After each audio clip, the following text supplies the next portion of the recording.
अध्याय 2। पलकों पर बसे ख्वाब। बरसों पुराना गांव का स्कूल अब कुछ बदला हुआ था। वही पुराना हरा रंग, वही दीवारों पर बच्चों की मासूम चित्रकारी। लेकिन अब इन दीवारों के बीच एक नई ऊर्जा थी, एक नई शुरुआत की। सानवी स्कूल के बरामदे में खड़ी थी, हाथों में कुछ किताबें और एक डायरी। वर्षों बाद इस गांव में लौटना, और वह भी शिक्षक बनकर, ये किसी सपने जैसा लग रहा था। गांव की गलियां अब भी वैसी ही थीं, बस उसके देखने का नजरिया बदल गया था। मैडम जी, एक छोटे से लड़के ने दौड़ते हुए आकर उसकी साड़ी का पल्लू खींचा। क्या बात है मोहन? सानवी मुस्कुराते हुए नीचे झुकी।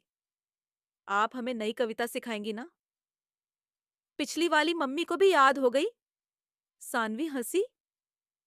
जरूर, आज एक नई कविता सिखाएंगे, लेकिन पहले प्रार्थना। बच्चों की कतार बन चुकी थी और सुबह की प्रार्थना शुरू हुई। हवा में एक पवित्रता थी। सूरज की किरणें स्कूल की खिड़कियों से झांक रही थीं, जैसे आशीर्वाद दे रही हों। दिन भर की पढ़ाई के बाद जब बच्चे छुट्टी के बाद भागते हुए अपने घरों की ओर निकले, सानवी स्टाफ रूम में आकर बैठ गई। सामने की खिड़की से वो पीपल का पेड़ दिखाई दे रहा था, जिसके नीचे कभी वो और आदित्य बैठकर भविष्य के सपने बुना करते थे। आदित्य? वो नाम अब भी उसके दिल की धड़कनों में गूंजता था। कॉलेज के दिनों की वो मासूम मोहब्बत, जब ख्वाबों में दुनिया बसाई थी। लेकिन समय ने जैसे उनके रास्तों को अलग मोड़ पर भेज दिया था। फ्लैशबैक। सानवी, मुझे शहर जाना है, स्कॉलरशिप मिल गई है, आदित्य ने धीमे स्वर में कहा था, जब दोनों कॉलेज की लाइब्रेरी में बैठे थे। सानवी ने अपनी किताब बंद कर दी थी। और हम? तुम मेरे साथ चलो, नहीं तो मेरा इंतजार करना। आदित्य ने उसकी हथेली अपने हाथों में थामी थी। वो दिन, और फिर वो साल, और फिर बस इंतजार। न खत आया, न कोई खबर, बस एक चुप्पी जो वर्षों तक दिल में ठहरी रही। मैडम जी, चाय लीजिए। राधा दीदी की आवाज ने उसकी तंद्रा तोड़ी। थैंक यू दीदी। सानवी ने चाय का प्याला लिया और हल्की सी मुस्कान दी। आपके आने से स्कूल में जैसे रौनक लौट आई है। सानवी मुस्कुराई। शायद मैं भी कुछ ढूंढने आई हूं यहाँ। शाम होते होते गांव की गलियां गुलाबी हो उठी थीं। बच्चे साइकिल पर घूमते, औरतें चौपाल पर गप्पे लगाती और हर घर से रसोई की खुशबू फैलती। अगले दिन स्कूल की छुट्टी के बाद सानवी ने तय किया कि वह आदित्य से मिले बिना नहीं रह सकती।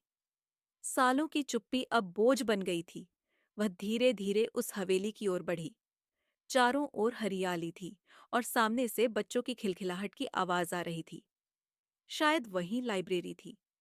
हवेली अब एक प्यारा सा पुस्तकालय बन चुकी थी। दीवारों पर बच्चों की चित्रकारी, अंदर छोटे छोटे टेबल और किताबों की अलमारियां थीं। और वहां बच्चों के बीच बैठा एक युवक कहानी सुना रहा था। आदित्य। वो बिल्कुल वैसा ही था जैसे सानवी ने याद रखा था। बस अब उसकी आंखों में अनुभव की चमक थी। सानवी चुपचाप खड़ी रही, आदित्य की आवाजें सुनती रही। तो बच्चों, अब बताओ, जो सपने हम आंखों में रखते हैं, उन्हें सच कैसे बनाते हैं? मेहनत से, बच्चों ने कहा। और भरोसे से, आदित्य ने कहा।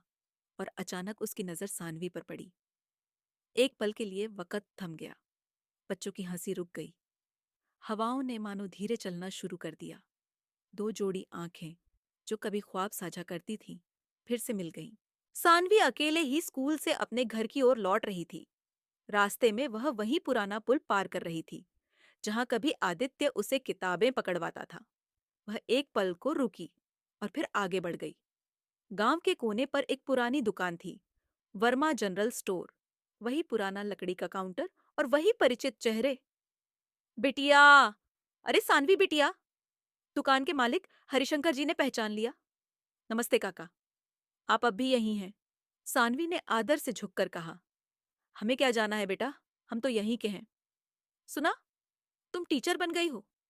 जी, अब गांव के बच्चों को पढ़ा रही हूँ। काका की आंखों में गर्व था। बहुत अच्छा किया। वैसे आदित्य भी आया है वापस। उसने गांव में एक लाइब्रेरी शुरू की है। सानवी की आंखें चौड़ी हो गईं। आदित्य? यहाँ? हाँ हाँ, सामने वाले बाग के पास जो पुरानी हवेली थी ना, वहीं। रोज बच्चों को पढ़ाता है। सानवी कुछ बोल नहीं पाई। दिल की धड़कनें तेज हो गईं। सालों की दूरी एक ही वाक्य में मिट गई थी। रात को वो अपने कमरे में बैठी अपनी डायरी में कुछ लिख रही थी। वक्त बहुत कुछ बदल देता है, लेकिन कुछ रिश्ते वक्त के साथ और गहराते हैं। क्या फिर से कुछ शुरू किया जा सकता है? क्या अधूरे ख्वाब फिर पलकों पर जगह बना सकते हैं? कागज पर कलम रुक गई। उसने चुपचाप किताब बंद की और खिड़की से बाहर देखा। चांदनी रात में गांव एक परी कथा जैसा लग रहा था। गांव में सुबह की ठंडी हवा सानवी के चेहरे से टकराई तो जैसे उसे होश आया। बीती शाम आदित्य से हुई बातों ने उसके दिल को हल्का तो किया था, लेकिन सवाल अभी भी बाकी थे। क्या उनकी यह दोस्ती समाज की दीवारों को लांघ पाएगी? क्या यह रिश्ता महज एक एहसास है या कुछ और? उसी दोपहर सानवी घर के आंगन में बैठी फूलों को पानी दे रही थी। तभी मम्मी की आवाज आई। सानवी, जरा यहाँ आओ। तुम्हारे पापा कुछ बात करना चाहते हैं। सानवी के कदम ठिठके। मन में हलचल सी हुई। कहीं पापा को हमारी मुलाकात के बारे में तो पता नहीं चल गया? वह धीमे कदमों से बैठक में पहुंची। पापा कुर्सी पर बैठे थे और अखबार उनके हाथ में था। बेटा, उन्होंने अखबार एक ओर रखकर कहा, तुम्हारे कॉलेज के रिजल्ट बहुत अच्छे आए हैं। हम सोच रहे हैं कि तुम्हारा एडमिशन शहर के यूनिवर्सिटी में करवा दें। सानवी का दिल धड़क उठा। वह जानती थी कि यह मौका उसके भविष्य के लिए अच्छा है, लेकिन यह सोचकर मन भारी हो गया कि शहर जाना मतलब आदित्य से दूर होना। जी पापा, वह बस इतना ही कह सकी। रात को छत पर बैठी सानवी आसमान के तारों को देख रही थी। उसके मन में कई सवाल थे। क्या वह शहर जाकर अपने सपनों को पूरा कर पाएगी? क्या आदित्य समझ पाएगा उसकी मजबूरी? तभी मोबाइल पर एक मैसेज टिमटिमाया। आदित्य, छत पर हो क्या? आसमान के तारे आज ज्यादा चमक रहे हैं। सानवी मुस्कुरा दी। सानवी, हाँ, और कुछ तारे दिल के अंदर भी जगमगा रहे हैं। कुछ क्षण बाद कॉल आया। उसने कॉल उठाया। सानवी। आदित्य की आवाज में वही गहराई थी जिसे सुनते ही उसके मन को शांति मिलती थी। हाँ, तुम्हारे पापा ने शहर भेजने की बात की है ना? आदित्य ने धीरे से पूछा। तुम्हें कैसे पता? वह चौंकी। हमारे गांव में खबरें छुपती कहाँ हैं? दोनों चुप हो गए।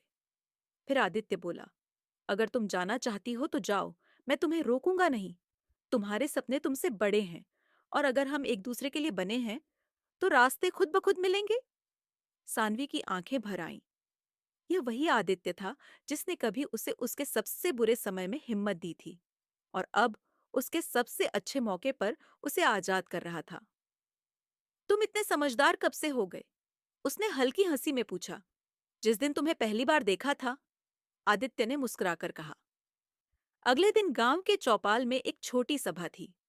गांव में बिजली की एक नई योजना आने वाली थी, और आदित्य को पंचायत ने इस प्रोजेक्ट की देखरेख की जिम्मेदारी दी थी। जब वह सभा में बोल रहा था, तब सानवी दूर खड़ी उसे देख रही थी। उसे गर्व हो रहा था कि वह किसी ऐसे इंसान से जुड़ी है जो अपने गांव, अपने लोगों और अपने रिश्तों के लिए समर्पित है। सभा के बाद आदित्य ने सानवी को इशारे से पास बुलाया। मुझे तुमसे एक वादा चाहिए, उसने गंभीरता से कहा। क्या? सानवी चौंकी। जब तुम शहर जाओ तो खुद को कभी अकेला मत समझना। तुम्हारे पीछे मैं हमेशा रहूंगा, एक साया बनकर। सानवी ने उसकी आंखों में देखा।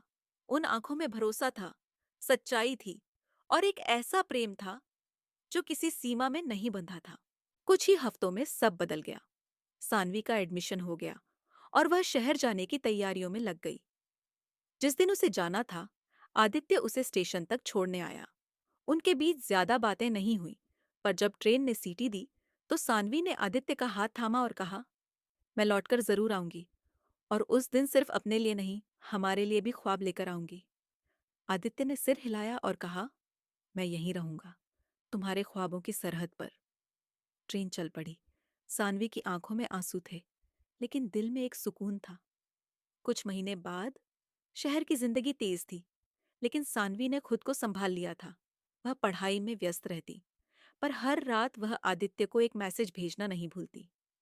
आज फिर क्लास में तुम्हारी बात याद आई। तुम होते तो कितना अच्छा होता। वहीं गांव में आदित्य ने एक छोटी सी लाइब्रेरी खोल ली थी, जहां गांव के बच्चे आकर किताबें पढ़ते थे। यह उसका और सानवी का सपना था, जिसे वह अब अकेले पूरा कर रहा था। लेकिन मन ही मन जानता था एक दिन सानवी लौटेगी,